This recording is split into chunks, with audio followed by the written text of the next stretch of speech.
Hey, I'm Brian Van, SportbikeTrackHere.com. Today we're going to break down the Alpinestars SP-5 short riding gloves.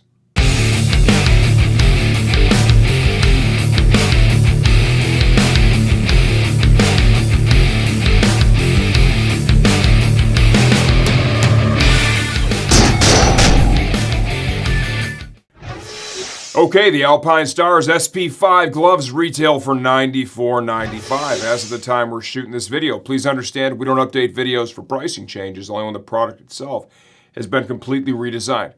We got a request to review these about a month or so ago, order to set up, and here you go. Start off with sizing. I normally wear a 2X in most common gloves. That's what I have on right now, and they fit pretty much as I would expect. If they lean either way, I would say they lean just a little bit towards the tight side.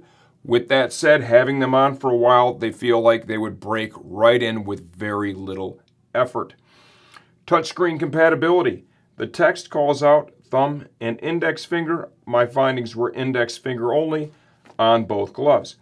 These gloves use a combination of materials. We've got some synthetic leather and goat skin on the back of the hand, leather on the palm, and we've seen this in a lot of the current Alpinestars gloves, but there is a stretch textile fabric right here in the V between your index finger and thumb, and that really helps to make the gloves a lot more comfortable. It is most noticeable when you have your hands on the bars. The bars fit right in here. With a lot of gloves, if it's a full leather glove, and depending on how they fit, if they're a little to the tight side, what you'll find is, right, there will be a little gap between the leather here and the actual V between your index finger and thumb. When you go to put your hands on the bars, it kind of naturally pulls on your finger or your thumb a little bit to try and close that gap up, right? Having that textile there just allows the glove to move a lot easier with you. That's a feature I really enjoy with the Alpinestars gloves. Still focusing on the palm, we have an overlay here for grip and to help manage wear the glove in the area where your hands are going to touch the bars. Also over here on the thumb. We have an additional layer of leather, some energy absorbing foam sandwiched in between the multiple layers there. This is kind of that impact zone, right? You fall, put your hands down when you crash. We've got a hard knuckle protector, right? A little different than we're seeing with a lot of the other gloves. This is actually a harder piece. There's some foam behind it.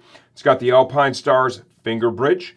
We got a couple of motion panels here on the control fingers, a couple of additional foam inserts stitched underneath to help manage impact there. This is kind of a 3/4 glove. It's going to come up over the end of the ulna. It's got a little padding in that area to help manage impact and abrasion if you happen to fall off the bike. Entry and exit is managed right here with Velcro and leather. Some perforated goat skin in this area. Over here on the thumb, right on the knuckle, there is a little patch of energy absorbing foam to help manage impact and abrasion there as well. This is also a lined glove. All in all, what do I think? Overall, I like it. I think it's a good glove, maybe a little to the spendy side, but they feel nice when you have them on. If you have any questions, leave those in the comments section of this video. I answer all that stuff myself, and I'm always here to help you choose the right gear for your next ride.